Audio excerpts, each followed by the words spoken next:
గణతంత్ర దినోత్సవం 2026 భారత రాజ్యాంగ ఆవిర్భావ దినోత్సవ ప్రత్యేక కథనం యాంకర్ బండారి సుజాత నమస్కారం. న్యూస్ NTNS కు స్వాగతం. నేను మీ యాంకర్ బండారి సుజాత. ఈ రోజు దేశమంతా గర్వంగా జరుపుకుంటున్న శుభదినం 76వ గణతంత్ర దినోత్సవం. 1950 జనవరి 26న భారతదేశానికి జీవాత్మగా నిలిచిన భారత రాజ్యాంగం అధికారికంగా అమల్లోకి వచ్చిన చారిత్రక రోజు ఈ రోజు. ఈ రోజుతో భారతదేశం నిజమైన ప్రజాస్వామ్య గణతంత్ర దేశంగా అవతరించింది. గణతంత్ర దినోత్సవం అంటే కేవలం పతాకావిష్కరణ కాదు.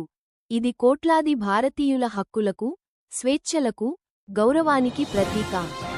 రాజ్యాంగ ఆవిర్భావం చరిత్రలో ఓ మహత్తర ఘట్టం.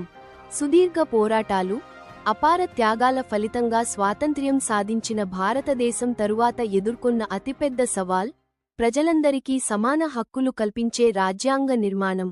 డాక్టర్ బిఆర్ అంబేద్కర్ అధ్యక్షతన రాజ్యాంగ సభ కృషితో రూపొందించిన ఈ రాజ్యాంగం ప్రపంచంలోనే అతిపెద్ద లిఖిత రాజ్యాంగంగా నిలిచింది. సమానత్వం, స్వేచ్ఛ, సోదరభావం, న్యాయం ఈ విలువలే భారత రాజధాని ఢిల్లీ నుంచి దేశవ్యాప్తంగా రాజ్యాంగ అమలు. దేశ రాజధాని ఢిల్లీలో జరిగే గణతంత్ర దినోత్సవ వేడుకలు భారత రాజ్యాంగ శక్తిని ప్రపంచానికి చాటుతాయి. సైనిక పరేడ్లు కేవలం బలప్రదర్శన కాదు, అవి ప్రజాస్వామ్య రక్షణకు ప్రతీక.